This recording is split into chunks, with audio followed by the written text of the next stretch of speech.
Hello everyone and welcome to this comprehensive series dedicated to previous year questions for UGC NET Law. This series is designed to help you understand the exam patterns, analyze trends and master key concepts through detailed discussion of actual past paper. We will not solve previous year questions but also dive deep into legal principle, case laws and explanations behind every answer. So stay consistent, stay curious and let's crack UGC NET Law with clarity and confidence. चलिए शुरू करते हैं। ये मेरा brief introduction रहा। I am a junior research fellow at Himachal Pradesh national law university Shimla. चलिए शुरू करते हैं। पहला क्वेश्चन इस सीरीज का, which of the following statement are correct regarding doctrine of legitimate expectation. First question doctrine of legitimate expectation से पहले हम समझेंगे कि डॉक्ट्रिन ऑफ लेजिटिमेट एक्सपेक्टेशंस होता क्या है। Doctrine of legitimate expectations protects individual from arbitrary decision of administrative authorities if a public authority has, by a consistent past practice, representation, policy, promise, established procedure, created an expectation in a citizen that they will continue to act in a particular way, then the authority cannot frustrate that expectation arbitrarily. Means, doctrine of legitimate expectation कहता है कि if कोई administrative authorities या public authority एक consistent past practices रही है, representation, policy, promise और establish procedure रहा है जो कि बहुत दिनों तक कंटिन्यू रहा है, तो सिटीजन के दिमाग में ये रहेगा कि ये अभी भी कंटिन्यू कर रहा है और अथॉरिटी जो है वो फ्रस्ट्रेट नहीं करेगी वो एक्सपेक्टेशन आर्बिट्ररीली। दूसरी चीज है जो डॉक्ट्रिन ऑफ लेजिटिमेट एक्सपेक्टेशन है वो इनिशियली जो था वो पब्लिक लॉ के कंटेक्स्ट में आया था, और जो डॉक्ट्रिन ऑफ स्टॉपल है, डॉक्ट्रिन ऑफ प्रॉमिसरी स्टॉपल, ये जो है पब्लिक लॉ के कंटेक्स्ट में आया था। However, since then English law has distinguished between the doctrines of promissory estoppel and legitimate expectation as distinct remedies. Means जो doctrine of legitimate expectation है उसकी रेमेडीज जो है वो पब्लिक लॉ में है, और जो डॉक्ट्रिन ऑफ promissory estoppel है उसकी रेमेडीज जो है वो प्राइवेट लॉ के अंडर है। केस लॉज है डॉक्ट्रिन ऑफ लेजिटिमेट एक्सपेक्टेशन के was first discussed in Indian arena in the case of State of Kerala versus KG Madhavan Pillai 1988 और in the case of Union of India versus Hindustan Development Corporation 1993।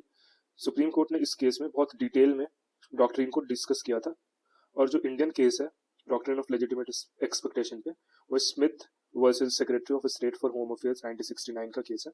अब हम आते हैं question की ओर। Question पूछता है which of the following statement are correct regarding doctrine of legitimate expectation.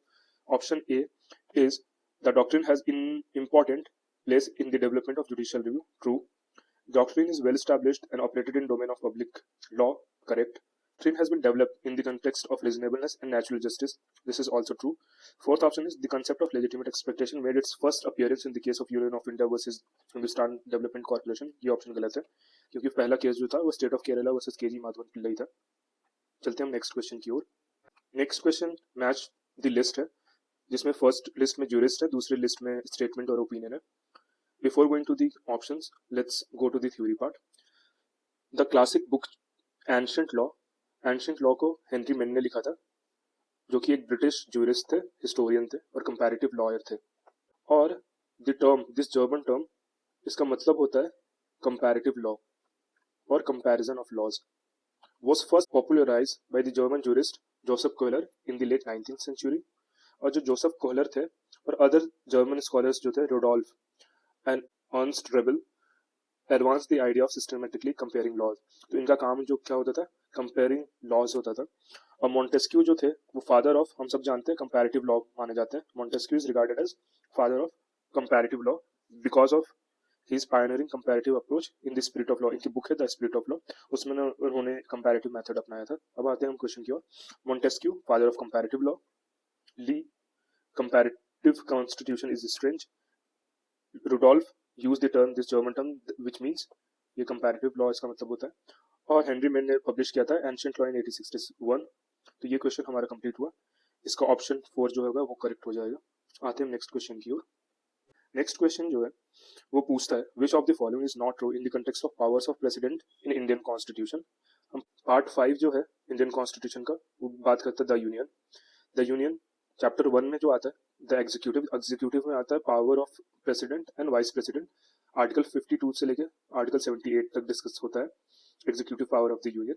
52 में president define है, there shall be a president of India. 53 executive of the power of the union, जिसमें कहता है, जिसका क्लॉज 2 कहता है without prejudice to the generality of foregoing provision, the supreme command of defense forces of the union shall be vested in the president। उसके बाद आते हैं extent of executive power of union, जो कि आर्टिकल 73 में दिया हुआ है। जो सबसे इंपॉर्टेंट इसमें जो थ्योरी है वो ये है कि subject to the provision of this constitution the executive power of the union shall extend to the matters with respect to which the parliament has power to make law, और be and to exercise of such rights, authority and jurisdiction as are exercisable by the government of India by virtue of most important treaty और agreement। ठीक है, और session जो है parliament का उसको dissolve करने की जो पावर है वो भी प्रेसिडेंट के पावर है। तो जो प्रेसिडेंट है वो टाइम टू टाइम समन कर सकता है दोनों हाउस ऑफ पार्लियामेंट को at such time and place as he thinks fit, but 6 months shall not intervene between its last sitting. उन दोनों के बीच में 6 months से ज्यादा का गैप नहीं होना चाहिए दो सेशन के बीच। एक मोस्ट इंपॉर्टेंट आर्टिकल है आर्टिकल 213। एज जैसे कि हम देखते हैं कि executive power of the union है, वैसे ही power of governor to promulgate ordinances during recess of legislature, ये आर्टिकल 1 to 3 के कॉरेस्पॉन्डेंस में आता है। चैप्टर 3 जो है legislative power of the president की बात करता है, जिसमें बोलता है कि the power of president to promulgate ordinances during recess of parliament if at any time except when both houses of parliament are in session, the president is satisfied that circumstances exist which render it necessary for him to take immediate action, he may promulgate such ordinances as the circumstances appear। तो मैंने यहाँ पे theory जो है president की power की वो मैंने डिस्कस कर लिया। अब आते हैं क्वेश्चन की ओर। फर्स्ट ऑप्शन जो है the president is supreme commander of the defence forces of the country, this is true. All treaties and international agreement are negotiated and concluded in the name of president, though subject to ratification by parliament। ये option भी सही है। President has power to summon and prorogue the parliament and can dissolve the Lok Sabha, true। President is empowered to promulgate ordinances during recess of parliament under article 213 of the constitution, ये गलत है। ये power article 1 to 3 के अंदर है, ना कि 213 के अंदर। तो ऑप्शन डी जो होगा वो सही हो जाएगा इसका ऑप्शन। चलते हैं नेक्स्ट क्वेश्चन की ओर। नेक्स्ट क्वेश्चन जो है वो पूछता है which of the following is not a theory of legal personality. हम देखेंगे लीगल पर्सनालिटी की थ्योरी क्या है। पहली जो लीगल थ्योरी है वो प्रोपाउंड की गई थी सेविग्नी के द्वारा, जिसमें बोलता है सेविग्नी कि human beings are real person, legal personality given to groups, corporation, companies और institution is a fictional for law. जो लीगल पर्सनालिटी होती है वो कॉर्पोरेशन या इंस्टीट्यूशन की वो फिक्शनल होती है, जो कि कन्वीनियंस के लिए दी जाती है। दूसरी थ्योरी सबसे most important theory realist theory है, जिसको गेरके ने डिफाइन किया था। ये बोलता है groups, association, corporation have a real personality of their own independent of individual members. तीसरी theory concession theory. Concession theory जो है वो कहता है legal personality is not inherit in groups but granted by the state. तो ये जो personality की थ्योरी है, लीगल पर्सनालिटी जो है वो इनहेरेंट नहीं है ग्रुप्स में, एसोसिएशन या कंपनीज में, जो कि स्टेट देती है ये सारी पर्सनालिटी। जो फोर्थ थ्योरी है वो ब्रैकेट थ्योरी है, इसको थ्योरी ऑफ पर्पस भी कहते हैं। इसको एरिंग ने जो था उन्होंने दिया था, जो कहता है legal personality of a corporation is just a device और bracket used by law to group rights duties of individual behind it. तो ये सारी हमने थ्योरीज देख ली। अब आते हैं क्वेश्चन की ओर। पूछता है which of the following is not a theory of legal personality. Fiction theory is a theory, concession theory सही है, ब्रैकेट थ्योरी सही है, इंटरेस्ट थ्योरी इज गलत। तो ऑप्शन 3 जो होगा वो सही हो जाएगा। नेक्स्ट क्वेश्चन पूछता है what is the guiding principle of inheritance under Mitakshara law. हम पहले देखेंगे कि इनहेरिटेंस का प्रिंसिपल क्या है। दो मोस्ट इंपॉर्टेंट स्कूल है, दयाभागा स्कूल और Mitakshara school. In Dayabhaga school the guiding principle of inheritance based on issues that will confer religious benefits to the deceased. It means the person who can offer or confer most religious benefits to the deceased will get priority in inheritance. Dayabhaga law of succession is based on the doctrine of spiritual benefits and not on the consanguinity related by bloods and proximity of relationship। तो सबसे important theory क्या है कि Mitakshara law के अंदर जो है, Mitakshara school के अंदर सर्वाइवरशिप के थ्रू जो है प्रॉपर्टी मिलती है, और दयाभागा स्कूल ऑफ लॉ में सक्सेशन जो है प्रिंसिपल ऑफ इंडिविजुअल ओनरशिप पे डिपेंड करती है, और इनहेरिटेंस जो है ओनली आफ्टर डेथ मिलता है। अब हम देखेंगे एक टर्म है रिलीजियस एफिकेसी। रिलीजियस एफिकेसी क्या होता है? Religious efficacy is the capacity for the conferring spiritual benefit on the manes of paternal और मैटरनल एंसेस्टर। तो रिलीजियस एफिकेसी उसको कहते हैं कि एक पर्सन की कैपेसिटी जो एक रिलीजियस और स्पिरिचुअल बेनिफिट प्रोवाइड कर सके अपने एंसेस्ट्रल जो पेरेंट्स हैं उनको।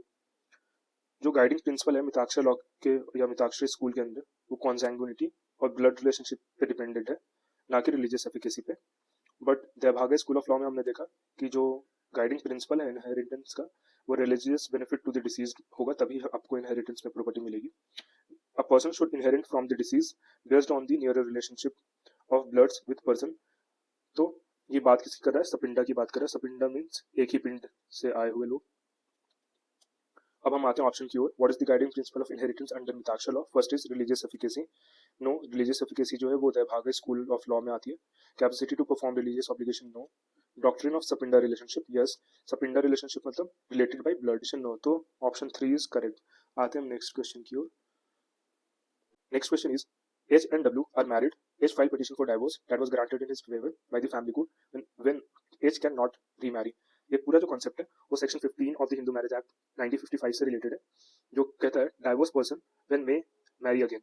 जो डाइवोर्स पर्सन है वो कब दोबारा से शादी कर सकता है? तो वो बोलता है when a marriage has been dissolved by the decree of divorce. Decree of divorce आ गया है, either there is no right of appeal और if there is such right of appeal the time for appealing has expired without an appealing having been presented. हमारे पास limitation की right तो थी, but वो जो राइट है अपील करने का वो एक्सपायर हो गया और हमने अपील नहीं की। और तीसरा, an appeal has been presented but has been dismiss. हमने अपील प्रेजेंट किया कोर्ट ऑफ लॉ में और वो डिसमिस हो गया। तो ये सारी चीजें जब हो जाएंगी तब एक पर्सन जो है रीमैरी कर सकता है। ऑप्शन पे आते हैं। There is no right of appeal against decree, when the time for appeal has expired, when an appeal filed has dismissed, when the divorce decree is stayed. जब डाइवोर्स की डिक्री स्टे है तब आप शादी या रीमैरी नहीं कर सकते, रीमैरी नहीं कर सकते। तो ऑप्शन 4 जो होगा वो सही हो जाएगा। This time as can not remarry again. अब हम आते हैं नेक्स्ट क्वेश्चन की ओर। नेक्स्ट क्वेश्चन जो है वो पूछता है which of the following is not the meaning of the term dominant position under competition act 2002। हम देखेंगे कॉम्पिटिशन एक्ट 2002 में डोमिनेंट पोजीशन कहाँ पे डिफाइंड है। डोमिनेंट पोजीशन जो है सेक्शन 4 का एक्सप्लेनेशन ए जो है उसमें डोमिनेंट पोजीशन की बात करता है। डोमिनेंट पोजीशन किसको कहते हैं? Means a position of strength enjoyed by an enterprise in the relevant market in India, which enables it to first operate independently of competitive forces prevailing in the relevant market, and second, affect its competitor consumers on the relevant market in its favor. तो dominant position क्या है?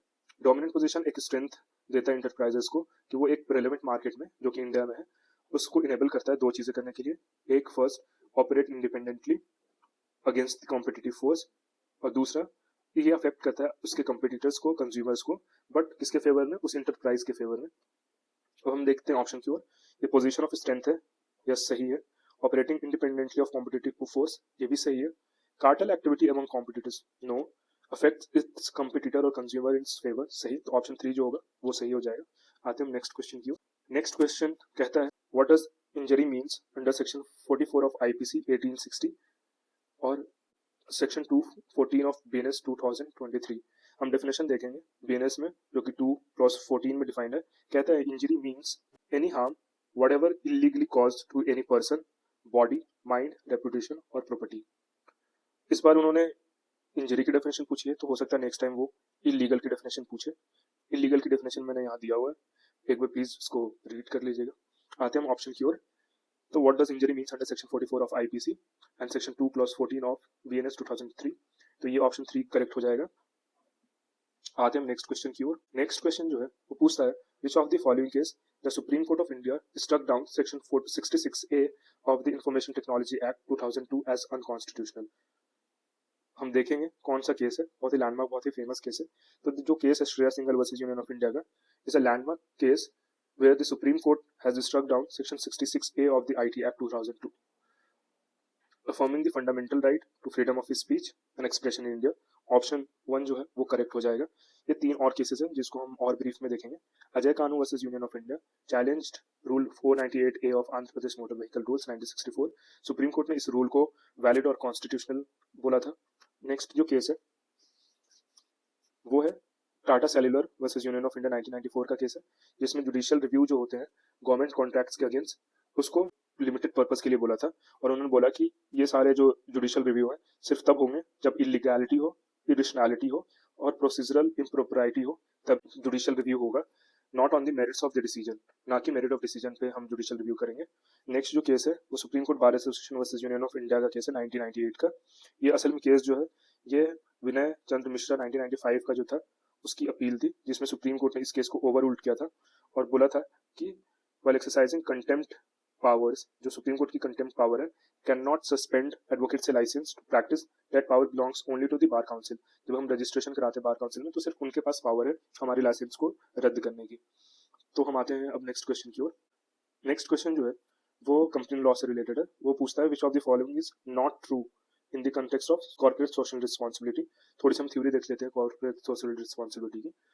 Corporate social responsibility की जो theory है वो कहता है एक वॉलंटरी कॉन्ट्रीब्यूशन होना चाहिए कंपनीज के द्वारा फॉर अ बेटर सोसाइटी और cleaner environment. It is a concept whereby companies integrate social and other useful concern in their business for their betterment of the stakeholders and society in general। तो corporate social responsibility जो है वो society और environment को better करने के लिए एक रिस्पॉन्सिबिलिटी है कंपनीज के ऊपर। और इसकी जो एप्लीकेबिलिटी है उसके 3 बेसिक क्राइटेरिया हैं। जो नेटवर्थ होना चाहिए वो 5,000 करोड़ से ज़्यादा का होना चाहिए, जो टर्नओवर होना चाहिए वो 1,000 करोड़ से ज़्यादा का होना चाहिए, और नेट प्रॉफिट जो होनी चाहिए उस कंपनी की वो 5 करोड़ से ज़्यादा होनी चाहिए। जो हमारे कंपनीज एक्ट में जो थ्योरी है वो आते section 135 of the companies act 2013 से, जो कहता है कि that certain companies must mandatorily contribute a certain amount towards CSR activities. As per the Act, corporate social responsibility means and includes, but is not limited to, first, वैसे project और programmes जो कि relate करते हैं schedule 7 of the act में। दूसरा, projects or programs relating to those activities which are undertaken by board of directors of a company in ensuring the recommendation of CSR committee as per declared CSR policy, along with the condition that such policy will cover subjects specified under Schedule 7 of the Act। तो जो भी activities जो है Schedule 7 of the act में दी गई है वो सारी एक्टिविटीज जो है CSR जो है परफॉर्म करेगा। तो जो कमेटी है, ऑप्शन हम आते हैं। ऑप्शन में फर्स्ट जो है CSR committee should consist only one director, ये ऑप्शन गलत है।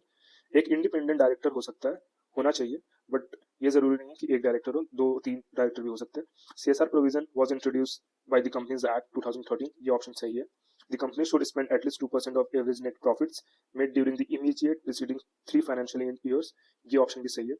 CSR is an implied agreement between company and society to impart goods and services in some way advantageous to the society, ये option भी सही है। तो ऑप्शन 1 इज करेक्ट। तो ये सेशन जो था हमारा एंड हुआ यहाँ पे। ये हमारा पार्ट 4 था। नेक्स्ट जो होगा वो पार्ट 5 होगा। Thank you for watching. Please like, subscribe and press the bell icon for more videos like this. Thank you so much.